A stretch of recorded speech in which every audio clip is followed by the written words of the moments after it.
Welcome into Outkick the Show, boys and girls. I am your fearless host, Clay Travis. I hope all of you have had spectacular weekends. What a weekend it was in the world of sports and beyond. I'm going to get into everything that happened in college football, everything that happened in the NFL. Khabib-McGregor. Going to talk about the Outkick Top 10, my SEC Power Rankings. Brett Kavanaugh confirmed and now at work today at the Supreme Court. And I went to go see the movie Venom. Off the top, my book has now been out for 2 weeks. Tens of thousands of you have purchased a copy. I appreciate all of you as we move into week 2 and we move into the tens of thousands of copies sold. Go buy it in your closest bookstore or go buy it on Amazon for $16 right now. Okay, several things off the top here. As always, Outkick the Show brought to you by Sportsbook Review. If you like to gamble, a big part of being able to gamble is making sure that you get the right number. It's a big difference when you look at different gambling places and what numbers they have out there. If you know what side you're going to be on, go shop around and get the best number. You wouldn't just go out and walk into the store if you were going to make a purchase and pay $100 more at one store than you might pay at another store. Shop around, get the best number. Go to sportsbookreview.com. Also, my guy Ryan Kelly. All over the nation, people have got way too much credit card debt. You got student loan debt. I just paid all my student loan debt off recently. I had a lot of it piled up. If you own a home, you've got good debt in your home, bad debt on your credit card. Why not wipe out all the bad debt on your credit card or all the bad debt on your student loan and get a great debt in your mortgage that's tax deductible? Do it now. Go to thehomeloanexpert.com. Go to thehomeloanexpert.com. Tell them Outkick and Clay Travis sent you. Get a year's VIP. Gambling picks, 59% winners on the year. And you'll get an autographed copy of my book. We are sending out thousands of copies as we speak to the Outkick VIPs. All of you get this book autographed as part of your Outkick subscription. So, I appreciate all of you. All right, a lot to get to. Let's go into first what we learned in college football. First of all, Texas is back. Huge win for Tom Herman in Texas. Big loss for the Big 12. I think the Big 12 is going to have a hard time. Looking ahead is projecting halfway through the college football season is always difficult.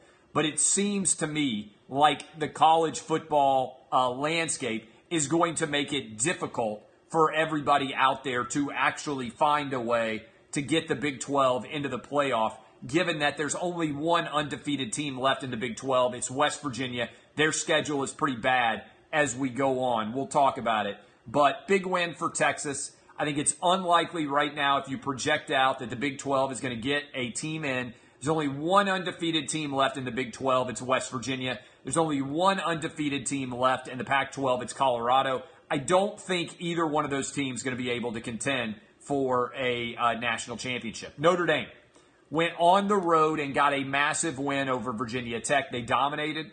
They never trailed. They put them away. They danced all over their graves in Blacksburg. And as a result, I think Notre Dame, they put out that sandstorm video, responding to the sandstorm video, the entrance. Everybody was talking about how wild it was going to be. I am telling you right now, Notre Dame is in great shape. Look, I've been critical of Notre Dame in past years. I think Notre Dame is the most consistently overrated team in all of college football. Ohio State is the second consistently most overrated. Notre Dame, and I'm not making that up. That's based on historic data. The two most overrated teams in the modern history of college football are Notre Dame and Ohio State. That's according to the polls, based on the results, everything else. Two most consistently overrated. Notre Dame, I think, has a really good chance to win the final 6 games of their schedule. They should be substantial favorites. They are going to actually, I think, be able to win out. If they go 12-0, they're into the playoff. Huge win for Notre Dame. Texas, like we said, huge win for Tom Herman. My Auburn analysis, I nailed it. I hope you guys took the blood bank guarantee. I said it was one of my favorite picks of the year. I hope you guys went as big as you possibly could have on Auburn at Mississippi State and the under. We got killed on a couple of different bets. Florida should have never gone over. That pick six killed us. Bama should have covered with ease. We lost that game by a half point on a touchdown with 18 seconds left. Backdoor from Arkansas. And we should have also won, I think, Missouri, but for that huge deluge where Missouri suddenly couldn't play football. I thought they were a decade better, 10 points better otherwise. We lost those three. We ended up 5-5. But the blood bank guarantee hit with ease. Guys, a couple of thoughts here.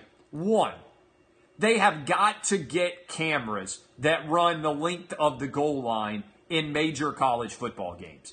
It is inexcusable to me that we could have two reviews of touchdown scores if you watch the Auburn-Mississippi State game and not have down-the-line reviews to see whether or not the players actually got in. I don't believe Nick Fitzgerald was in at the end of the first half. I think there's a decent chance that Auburn got in there on the touchdown that they fumbled into the end zone. We don't know. Why? Because we don't have a goal line cam. That seems to me to be something that should be easily procured. It should be something when you consider how much these games are being costing. They have it in the NFL. They have goal line cams in both directions. Why don't we have it in college football for every game? The result, ultimately, is that Auburn is one of the most disappointing teams in all of college football. And I think this is an intriguing question. Is Gus Malzahn's $49 million contract going to ever be served out? Because if I'm an Auburn fan, I'm not very happy. I think the question is Gus Malzahn only capable of running his offense with a really mobile, athletic quarterback like Cam Newton, who he only had for a year, but like Nick Marshall, who he had for multiple years? Jarrett Stidham, I think, is an NFL quarterback. He can make every throw, notwithstanding the fact that he missed that deep ball. That was such an easy touchdown throw. There should be no excuses for it. But I don't think that he can run this Auburn offense very well. And Auburn's offense has fallen apart. It's not very good. Big win for Mississippi State. Awful performance. Okay, we got to talk about Tua. I think that Tua Tagovailoa is not just good on a good Alabama team. Through 6 games, he is posting one of the most historically dominant seasons for a quarterback in the history of college football. Through 6 games, his 6 games are better than the best 6 games that Jameis Winston ever posted, that Cam Newton ever posted, that Johnny Manziel ever posted, that Tim Tebow ever posted, that any quarterback that RG3 ever posted. You find me the most dominant quarterbacks of the past 20 years, and right now what Tua is doing is he is dominating. If you say he hasn't played anyone, I am going to block you, okay? If I happen to look over and you say they haven't played anyone, I'm going to block you. Alabama has beaten every team by 22 points, and by and large, he has not played. He hasn't taken a snap in the fourth quarter yet. He hasn't even run up stats against teams in any game where Alabama's got control of it. He has not played a single down in the fourth quarter yet. Couple of stats for you. Tua is completing 75.2% of his passes. That's against the starters in the game trying to dominate against Alabama. Tua has completed 18 touchdown passes. He only has 25 incompletions on the season. His touchdown to incompletion ratio is in the same arena. A couple of other stats that are unbelievable. Tua leads the nation in offensive efficiency. Last year, Baker Mayfield set an all-time quarterback efficiency rating. I want you to pause for a second to hear this. Right now, Tua is 40 points higher than Baker Mayfield was last season. In the data, Baker Mayfield had the most dominant offensive performance as a quarterback in the history of college football, and Tua is 40 points above where he was halfway through the season. A couple of other stats that will blow your mind. against Arkansas in the first half.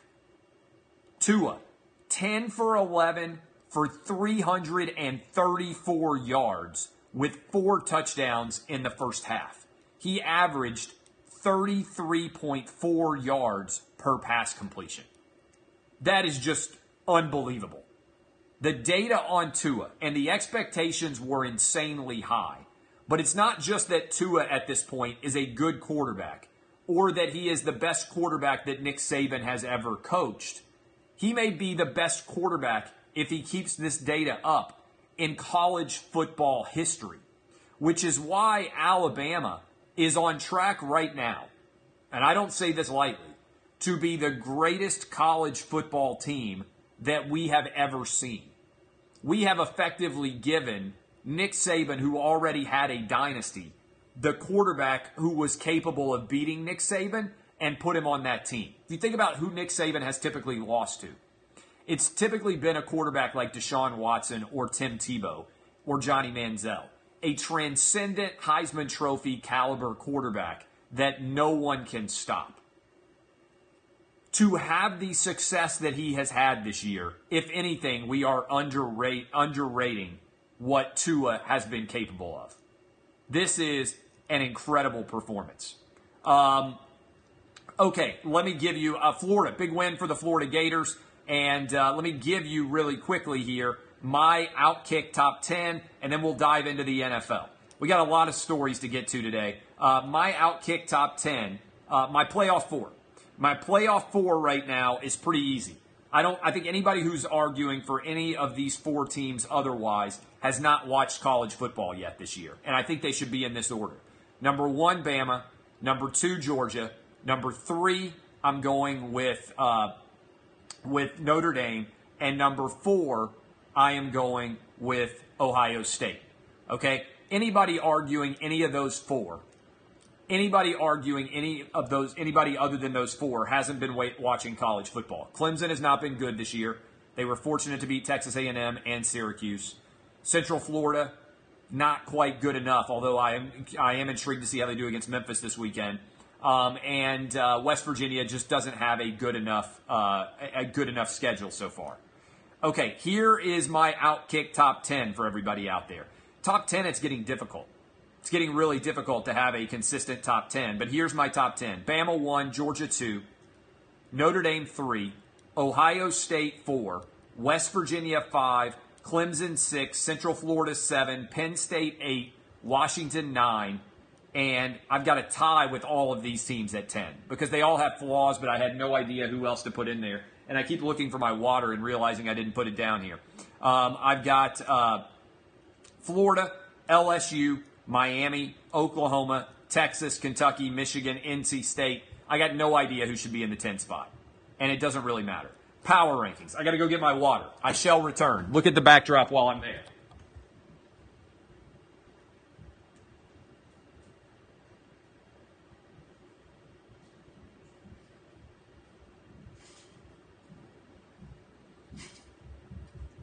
People say, why do you need water? Why do you need water, a.k.a. vodka? If you talk for 30 minutes straight without a break, without pausing hardly at all, your voice gets parched. And so you got to make sure that you have a nice drink of water. Okay, here are my SEC power rankings. Bama 1, Georgia 2, Florida 3, LSU 4, A&M 5, Kentucky 6, Mississippi State 7, Auburn 8, South Carolina 9, Ole Miss 10, Missouri 11, Vandy 12, Tennessee 13, Arkansas 14. Okay, that is my SEC college football discussion all around. NFL discussion. What we saw yesterday. All 4 rookie quarterbacks won their games and covered. Sam Darnold and the Jets crushed the Broncos. Baker Mayfield and the Browns won in overtime against the Ravens. Josh Rosen and the Cardinals won against the 49ers. And, for me, a crushing game that the Titans had no business losing. Josh Allen and the Bills beat the Titans. if you watch this game, Nick Williams dropped a touchdown pass, which you or I could catch. My 8-year-old plays flag football. If he had a chance to catch that ball for a touchdown and he dropped it, I would be upset with him. The Titans wide receivers' inability to catch the football is driving me slowly insane. I don't know why they are so bad. The Chiefs are incredible, as are the Rams, the two best teams in football beyond a shadow of a doubt in the AFC and the NFC. Blake Bortles went epic Blake Bortles on Sunday in Kansas City. An awful interception that got picked off by a defensive lineman. But the funniest Blake Bortles play, he throws it off of his own lineman's head. It's not like the lineman was jumping. It's not like it was a batted ball. And it gets picked off in the end zone in a drive that had to end in a touchdown if the Jags were going to make this game close at all. So those two teams, 63-yarder for the win by Carolina. That was an incredible win against the Giants. The Vikings got a must-win against the Eagles. Packer kicker Mason Crosby falls apart and misses 5 kicks. He's like a pitcher or a second baseman who suddenly can't throw to first. The Falcons fall to 1-4. Matt Ryan and the Falcons dead 2 seasons after they could have won the Super Bowl. The Falcons are dead at 1-4. The Steelers beat them. Raiders are dead at 1-4. And the Bengals scored 27 unanswered to beat the Dolphins, which might be the saddest sentence you could ever hear if you are a Miami Dolphins fan. Additional thoughts. I believe that many head football coaches are basically just PE teachers who have gotten drastically overpaid. In other words, I don't think they're that smart, and I think they've advanced in a job that oftentimes is far above their intellectual capacity. And last night, Sunday Night Football, personified that to a T. Jason Garrett, 4th and 1 at the 42-yard line. Dallas Cowboys have Ezekiel Elliott, and they have Dak Prescott, who is an incredibly mobile quarterback. Of the last 19 times that the Cowboys have tried a 4th and 1, they have converted 18 of them with Ezekiel Elliott and Dak Prescott there. NFL teams in general convert 4th and 1 69.8% of the time. By punting, the Cowboys gave, for a second straight week, the Texans the opportunity to win a game against them, and I think Jason Garrett committed coaching malpractice. There is no way to defend the decision to punt on 4th and 1 from the 42-yard line. You have to go for it there. The odds are all in your favor. Once you punt, all you're doing is hoping to stop the opposing team so that you can eventually get the ball back at the 42-yard line. I don't understand that decision at all. It was coaching malpractice. And it was, I think, evidence of coaches not able to analyze real-time probability and make the decision that maximizes their team winning. It's not just not going for it. It's not going for it when you have the offensive skill position players to succeed. Either you hand it off to Ezekiel Elliott, and if Ezekiel Elliott gets stopped on 4th and 1, you know what everybody says? What do you expect? You give the ball to your best offensive playmaker, something, by the way, that Kentucky didn't do in overtime. I don't know, this is also drives me crazy. You have Benny Snell. He is the only offensive playmaker that Kentucky has. You get to overtime against Texas A&M. I don't care, come hell or high water, what the situation is. You have to go for it on that play. And you have to go for it with your best horses. Ezekiel Elliott, you go for it. Roll Dak out, do something intelligent there. But when you've got Benny Snell, the same thing in Kentucky, you have to run him in overtime. You don't have any other offensive weapons. Kentucky didn't even cross midfield against the Texas A&M defense the whole game. And when you finally get to overtime and take a snap at the 25-yard line, you have to make that play. You have to give the ball to your best player. I don't understand it.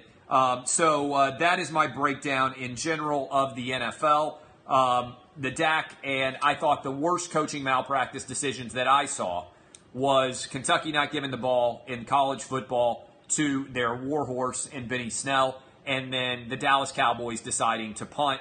The Packers missing 5 kicks, Mason Crosby, not really on the coach. That's difficult in general. All right, a couple of other topics. What other topics do I have to get to? Khabib-McGregor. I paid $65, like a lot of you, late night on Saturday to kick back and watch this fight. I am not a UFC guy. I am not an MMA guy. I'm not going to tell you the impact of the ground and pound. I'm not going to tell you how to escape a rear naked chokehold. I'm not going to tell you what leg you need to be unraveling when you try to get into a hold. I will tell you this.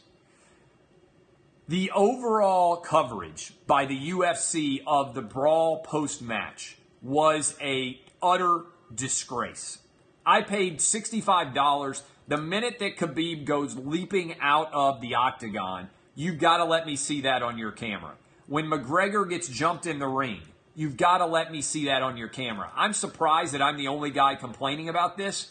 They took the cameras and they pointed them at the sky, or they gave you the far away ring shot so that you couldn't actually see what was taking place inside of the ring. I'm sorry, I'm not willing to support that. I wanted to see McGregor and Khabib. I wanted to know exactly what was going on. I do think this is an intriguing question in general of whether or not this is good or bad for the UFC. I asked you guys that exact question, and you can say, and a lot of you will, it's always good when you're talking about the UFC.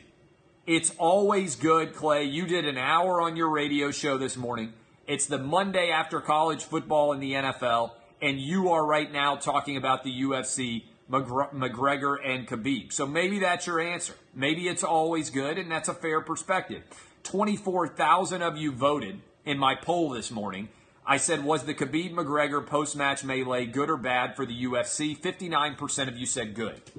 Now, here's where it could have gone bad.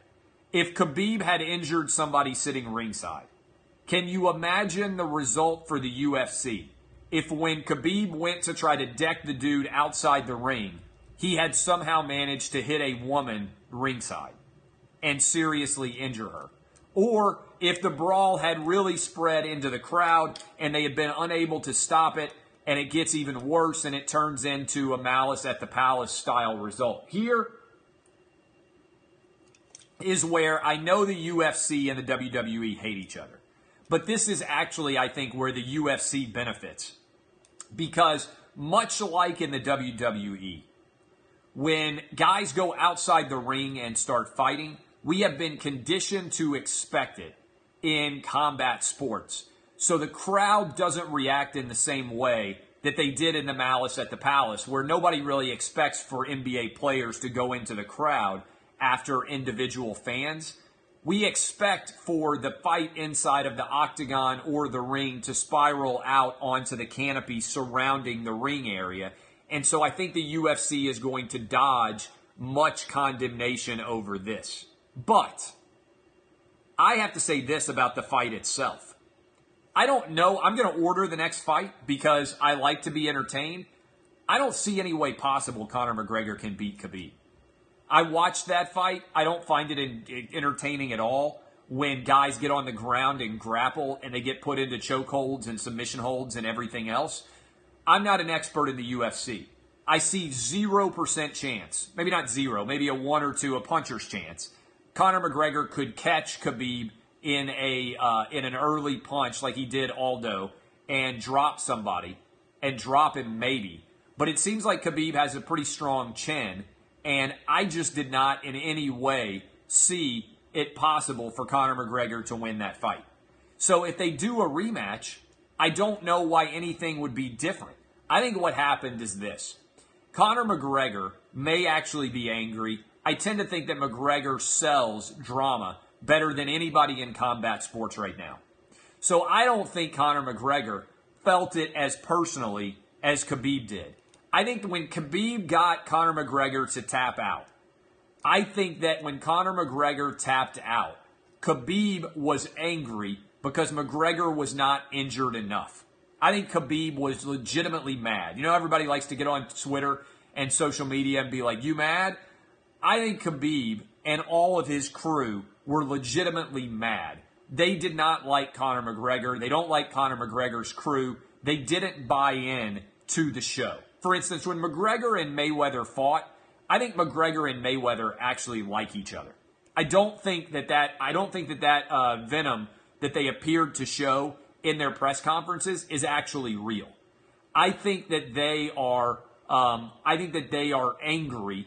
The Khabib crew was at the McGregor crew, legitimately angry. Okay, and so as a result, I think that he wanted to. Destroy his face. I think he wanted to injure Conor McGregor badly. When McGregor tapped out, I think Khabib was frustrated that he hadn't gotten a more total victory, that it took him 4 rounds to beat McGregor. He didn't feel like he had actually injured him.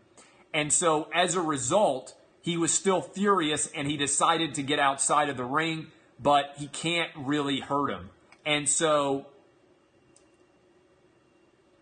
I think that was the result. I don't believe it was staged. I think he was legitimately angry. I think he wanted to injure someone, and I think he wasn't able to actually do it. And so maybe they're going to fight again, and maybe it will make a ton of money. I'm sure they'll use this as part of the promotional video for it. But personally, I just don't think there's any drama or suspense. So that, to me, is the most likely outcome that is going to transpire. I don't think that there is much else that is going to be able to come out of this in terms of like a true drama from the fighting. And look, people say, oh, he said bad things about him. So, like, maybe I am just a totally different person. I don't care what people say about me. I really don't. I especially don't care what people say about me if it means that I'm going to make way more money. Okay? I am telling you this right now. You can say whatever you want about me if you pay me $100 million. And I don't care. I don't care what you say about me, especially when it's combat sports and when it's all staged on some level. So I think McGregor didn't really take it as seriously as everybody else did. And I think that's the storyline here. Couple of additional things. Brett Kavanaugh officially confirmed. What did I tell you about Kavanaugh?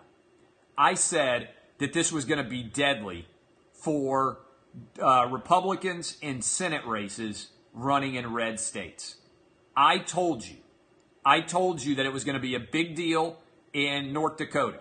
I told you it was going to be a big deal in Indiana, Tennessee, where I live, Florida, Missouri, Montana, states that West Virginia maybe, although Manchin made a smart decision to vote for Kavanaugh. I told you this was going to be a really big story. You know what stories I'm starting to see emerge?